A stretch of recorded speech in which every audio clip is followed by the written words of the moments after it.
तो नेपाल में तख्ता पलट हो चुका है और अब शहबाज शरीफ और आसिम मुनीर को पाकिस्तान में बिल्कुल ऐसी ही अराजकता फैलने का डर सता रहा है। इस रिपोर्ट में देखिए।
नेपाल जो अभी कंडीशन है ना, उसके हिसाब से हमें ये केपी ओली हमारा ये देश को ये छोड़ के जाना चाहिए।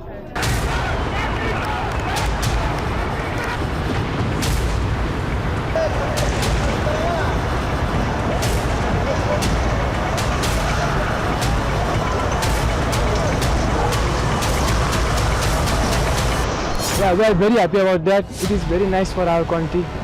I think that develop our country. Nepal तेरा सरकार विद्यार्थी मार्ने देशको नागरिक हो म।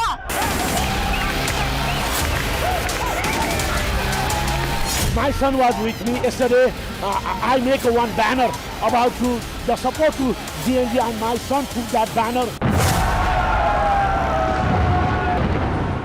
संसद जला दी, राष्ट्रपति भवन फूंक दिया,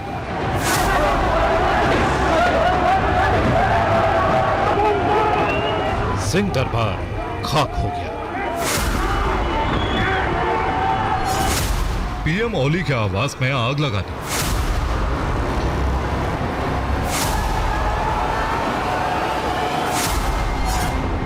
सुप्रीम कोर्ट की इमारत भी भस्म हो गई।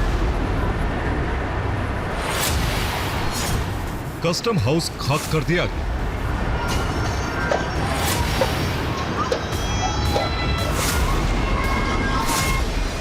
नेपाली कांग्रेस के दफ्तर में आग लग गई।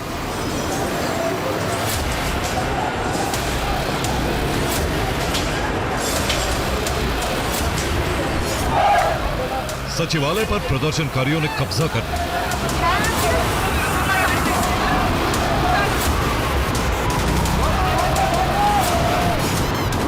वित्त मंत्री को सड़क पर दौड़ा दौड़ा कर पीटा।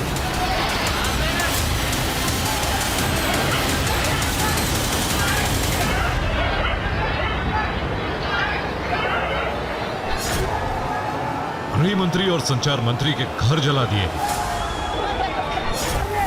पूर्व प्रधानमंत्री और उनकी पत्नी को पीट पीट कर लहूलुहान की।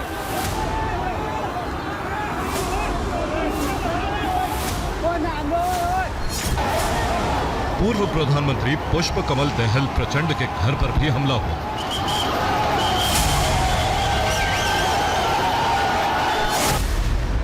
प्रधानमंत्री को 10 मंत्रियों के साथ इस्तीफा देना पड़ा।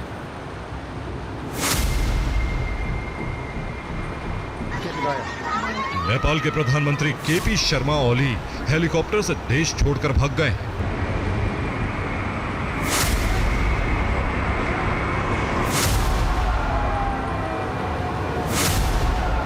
और नेपाल में हर तरफ अराजकता फैली।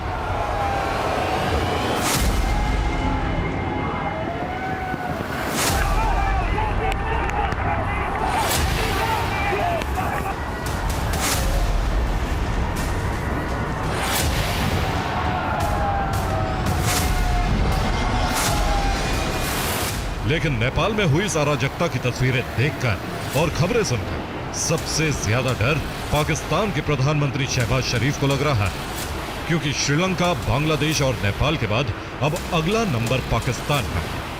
नेपाल में उठी क्रांति की आग से मुनीर और शहबाज कांप उठे हैं, क्योंकि नेपाल में अचानक जो कुछ हुआ है उसकी जमीन पाकिस्तान में तो पिछले 3 साल से तैयार हो रही।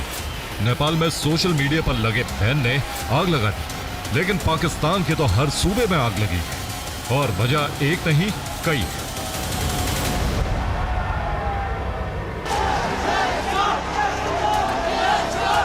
नेपाल में लगी आग से मुनीर और शहबाज को डर क्यों लग रहा है, इसे जानने के लिए नेपाल के अंदर आज दिन भर क्या क्या हुआ इसे समझना होगा।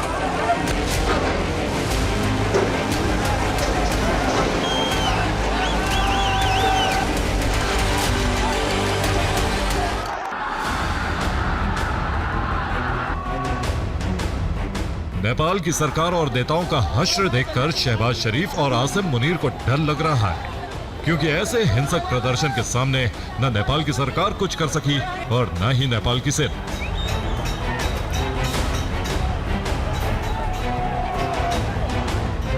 हिंसक प्रदर्शन के बाद भी प्रधानमंत्री केपी ओली इस्तीफा नहीं दे रहे थे। उन्होंने नेपाल के सेना के प्रमुख अशोक राज से स्थिति पर नियंत्रण करने के लिए कहा। केपी शर्मा ओली ने उनके परिवार को प्रधानमंत्री आवास से किसी सुरक्षित जगह शिफ्ट करने के लिए कहा, जिसके जवाब में सेना प्रमुख ने ओली से कहा कि अब हालात हाथ से निकल गए हैं, जान बचानी है तो इस्तीफा देना ही पड़ेगा। सेना प्रमुख से यह जवाब मिलने के बाद केपी शर्मा ओली के पास कोई विकल्प नहीं बचा था, उन्हें इस्तीफा देना पड़ा।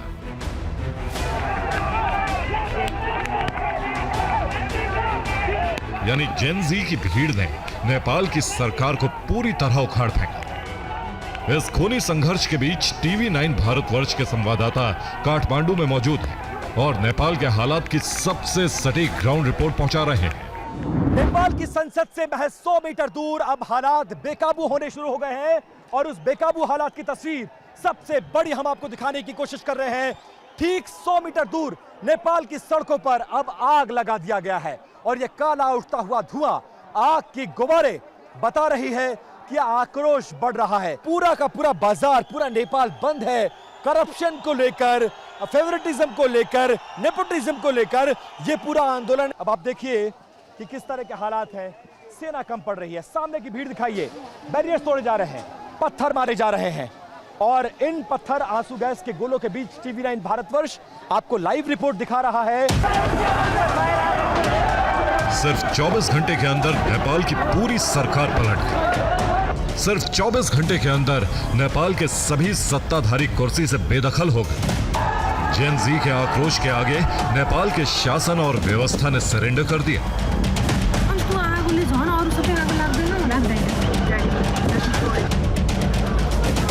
प्रदर्शनकारियों की भीड़ इस कदर गुस्से में थी कि उन्होंने नेपाल के पूर्व PM झलनाथ खनाल के घर में आग लगा दी।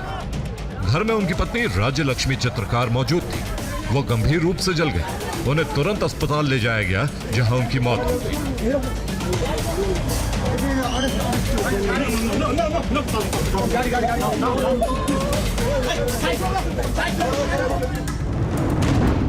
नेपाल से आ रही ऐसी ही तस्वीरें पाकिस्तान के प्रधानमंत्री शहबाज शरीफ के दिलों की धड़कन बढ़ा रही हैं,